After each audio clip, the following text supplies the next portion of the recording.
Are you feeling unlucky in your real estate business?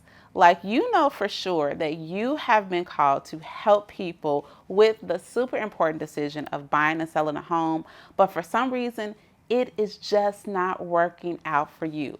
You know the statistic, just like I do, that 87% of realtors fail within their first 5 years, and you are determined not to be part of that 87%. But real talk, something has to give because you see everybody else winning in this business, and for whatever reason, it seems like you are on the back end.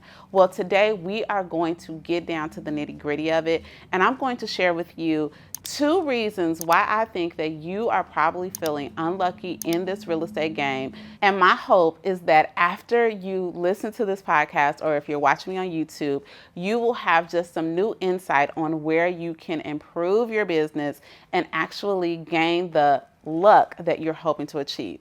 I'm Rosemary Lewis, your real estate bestie, and I help women in real estate build 6-figure businesses while deepening their faith and developing a stronger relationship with Jesus. And speaking of Jesus, right, I know that you're probably thinking to yourself, okay, God, I know that you have called me into this space in real estate, but it is so hard. And it's just feeling like I drew the short end of the stick, or, it's just not in the cards for me. And listen, I want to first tell you that I have felt that so many times. And I'm not just talking about when I first started in business. There are definitely times where I look back and I say, man, this just seems harder than it's supposed to be.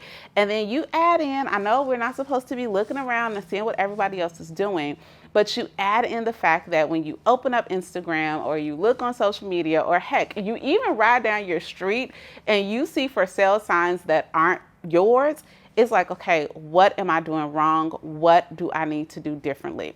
And I will tell you that over the years, for myself and for the agents that I have had an opportunity to coach, it usually comes down to 1 or 2 things that are causing you to feel unlucky in this business. And here we go. Let's talk about it. The first thing that it can come down to is your will. Now, let me break that down for you, because actually I learned this in a coaching session with one of my real estate coaches. It really comes down to, what are you willing to do in order to bring in the business that you need to achieve whatever your level of success is going to look like. And this actually is a big one, because we come into this profession, or we have different seasons where we are motivated, where we are excited, where we are amped up. But just like anything, guess what? Eventually that motivation is going to dwindle, and you have to be more than motivated. You have to have a commitment to being disciplined and consistent with your activities in real estate. And for a lot of us, right, I say it all the time, most people that I meet, myself included, real estate was not your first job, or it wasn't the first career. Like, you didn't dream of a little girl, for a lot of us, of becoming a real estate agent. This was maybe your second or third career path that you are taking. And because it is one of entrepreneurship, what we had to do to show up at our jobs, you have to be willing to go a little bit deeper in this field. So that might look like, passing on some birthday party or some brunch invitations on the weekend because you need to host an open house. Even myself, I'm an extrovert. For some of my introverted friends, that may mean, approaching people and having conversations and getting past that nervousness or their fearfulness to actually begin to deepen and develop relationships. That may mean investing in yourself, investing in coaching. Are you willing to pay the price for what it will take to get to the other side of the success that you want? And sometimes we think that we are willing, but we are not as willing to do what it will really take in order to get the results that you want. It makes me think back to my teaching days. I had a friend. Her name's Amelia. Hey, Amelia. She is one of my real life besties. I used to call her my work wife when I was teaching. And let me tell you, Amelia was like the cutest, the most petite little person you would ever see in your life. And I would always tell her, like, girl, you deserve your body, right? Because over the years that I would teach with her, I just saw her habits, right? In terms of what she would put in her body, her level of activity. She was very conscious about how she fueled herself. And as a result, result, she got great results with her body. I don't know that I was always willing. No, it's not that I don't know. I know that I was not always willing to put in those disciplines. And as a result, I got different results, right, from the work that I wasn't willing to do. So when you're looking at other people, and we don't know anybody's stories, we don't know their insides and outs, but stop looking at them and really ask yourself, okay, have I been willing and have I been showing up to go a little bit further and a little bit deeper? And here's a shocker for you, bestie. It is definitely going to require you to get a little bit outside of your comfort zone. And, the way that you operated as an employee, it looks totally different as a business owner and as a CEO. I want you to just be really honest with yourself about, is it a will problem? Are you saying that I want all of this success, but you haven't been willing to get uncomfortable? You haven't been willing to be consistent. You haven't been willing to just step out and do the things that you know that you are supposed to do. And that is probably one of the reasons that you are feeling unlucky in business. Now, let's get to reason number 2, okay?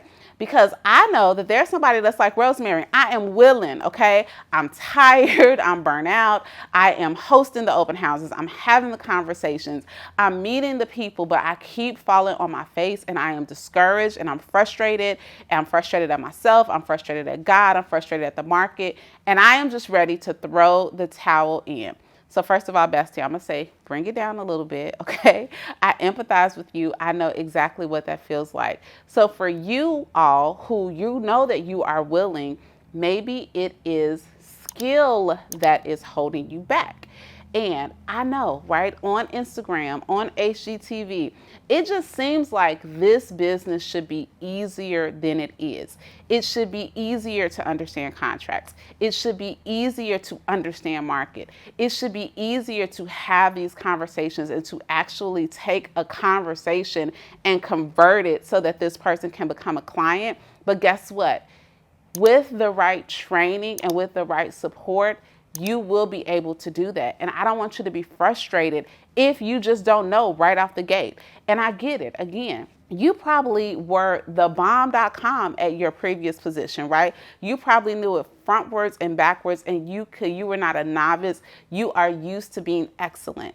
And now that you aren't excellent at real estate, you think that there is something wrong with you. And I'm here to tell you there's nothing wrong with you. However, you may have an opportunity to seek some support so that you can develop your skills. I definitely did, okay? In the beginning of my career, I would just wonder like, okay, I'm having these great conversations. I was likable. I'm showing up. I am engaging with people. Like I could tell that they liked me, but they were not choosing me to be their realtor. It's because I did not know how to have the conversations and lead them, right? To really, really articulate, first of all, to understand what problems the people were having, and then being able to articulate how I was the right choice to help them solve that problem. I didn't know how to get them across the invisible bridge to go from kikiing with me to signing with me and becoming my client. But when you start to develop the skills, right, you understand the structure of a call. You understand the mindset of buyers. You understand the mindset of sellers. You begin to know the common problems that are going to come up, some of their objections, and even in your initial conversations, you are flawlessly handling those objections and having conversations. I guarantee you, your conversions are going to go up. And guess what? As a result, you're going to start feeling a lot luckier. So if skill is your issue, here's the thing. You have to say to yourself, if I don't do anything differently, what's going to change in the next year? Okay. I don't know about you, but I don't want my life and my business to look the same. And in order to do that, I may have to do something differently. So you want to increase your skills, right? You want to become better. How do you do that?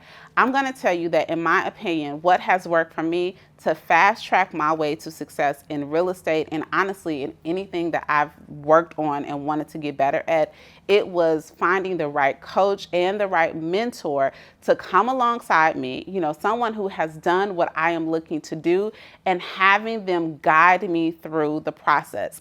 So Bestie, for you, which one is it? Is it will, or is it skill, or is it both? go ahead and tell me in comments, because we want to make sure that we are continuing to help you develop both your will and your skill so that you can actually have the business that you desire. And speaking of which, okay, if you know straight up that I need some help, I need some support, then right now we have the doors open for our exclusive coaching program, Bestie Accelerator Coaching. I would love to hop on a call with you. So head on over to rosemarylewis.com/call, or just wherever you're listening to the podcast or in the description box. We will have a link right here so that you can get on a call with me to see if our program is what you need to help you. Because here's the deal. Whether or not you decide for coaching or you continue watching YouTube or anything like that, you have to make a decision. Do I want to be in the same place this time next year where I'm feeling very unlucky in business and, are really headed towards being a part of that 87%?